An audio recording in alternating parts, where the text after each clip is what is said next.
Na entrevista do dia com Maria Lídia Flandoli, o clima de expectativa sobre a retomada do trabalho parlamentar no Congresso Nacional e a realização dos Jogos Olímpicos 2016. Entrevisto hoje o deputado federal Orlando Silva, do PCdoB, que é o presidente do Diretório Estadual do Partido Comunista do Brasil em São Paulo e que foi o ministro dos Esportes. Muito obrigada por estar conosco. Vamos começar então com a Olimpíada, né? Eu vejo essa discussão sobre paternidade ou maternidade da Olimpíada. Cabe isso agora, tudo pronto, faltando tão poucos dias para o início dos Jogos Olímpicos. Essa é uma discussão política que traz luz a algum debate? Boa noite, Maria Lídia. Boa noite, amigos da TV Gazeta. Veja, é porque vivemos uma situação insólita. Evidentemente que os Jogos Olímpicos Rio 2016 é uma conquista do Brasil. Faz 7 anos que, à época que eu era o ministro, nós alcançamos essa vitória para o Brasil. É um evento que tem um impacto esportivo importante, tem um impacto na promoção do Brasil internacionalmente, tem um valor na infraestrutura que acabou sendo estimulada a ser investido em função dos Jogos Olímpicos, a melhoria dos serviços e, portanto, é uma grande conquista do Brasil. Mas como o Brasil vive essa situação de um presidente interino e uma presidenta afastada, nós estamos diante de um cenário inimaginável. Exatamente. Mas é certo que não haveria Olimpíada no Brasil sem o empenho do presidente Lula. Eu acompanhei, ele fez uma campanha durante 2 anos para que nós conquistássemos essa realização e não haveria sem a presidenta Dilma, que foi a peça-chave na preparação dos Jogos. Os investimentos do governo federal, as parcerias com o Estado e município, a relação com o Comitê Olímpico Internacional, teve a presença da presidenta Dilma. Então, eu diria que o presidente Lula foi o grande responsável pela conquista e a presidenta Dilma pela realização. Agora, está havendo aí uma movimentação organizando manifestações durante os Jogos Olímpicos e movimentos sociais que são contra o processo de impeachment e também partidos, o PT, o PCdoB. O que eu quero saber é o seguinte: o que é que vocês exatamente pretendem com isso? É um protesto contra a Olimpíada? Daquele tipo não vai haver Copa? Olha, quando o Brasil ganhou a Copa do Mundo, eu era o ministro. Quando ganhou a Olimpíada, eu era o ministro. E nós apresentávamos para o mundo o Brasil como uma democracia, como uma grande democracia. E protestos faz parte da vida democrática.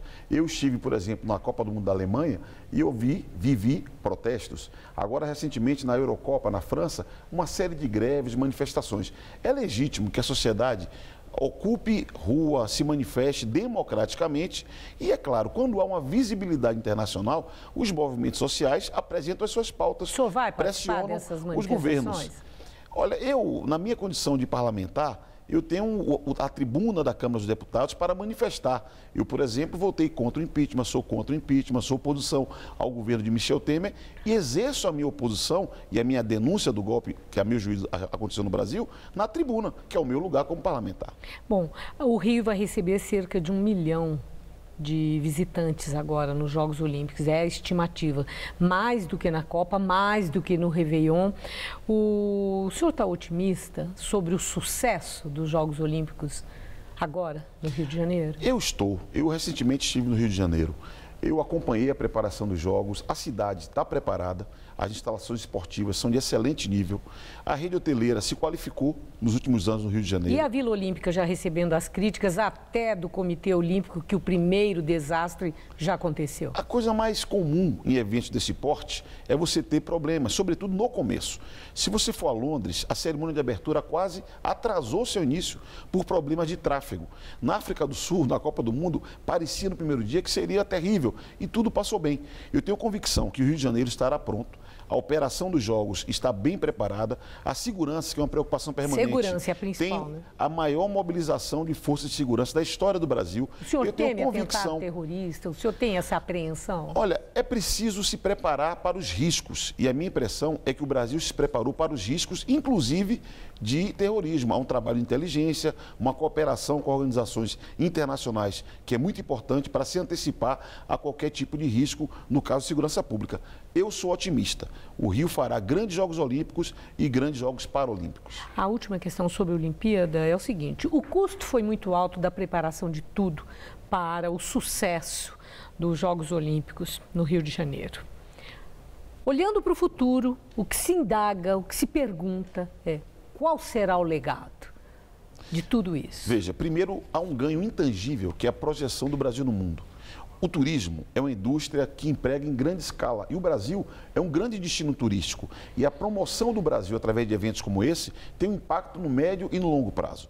Segundo, os Jogos do Rio têm uma parceria público-privada como poucas experiências anteriores. Há um investimento efetivamente do setor privado, por exemplo, no caso da Vila Olímpica, ajudou a investir no chamado Porto Maravilha, que vai deixar um legado urbano para a cidade do Rio de Janeiro impressionante, e haverá uma difusão de cultura esportiva no Brasil. Muitas modalidades não conhecidas ou pouco conhecidas, mesmo o investimento feito em infraestrutura e na qualificação de profissionais técnicos do esporte, tudo isso fica como legado esportivo, urbano e na imagem do nosso país. Vamos a Brasília. Vamos a Brasília.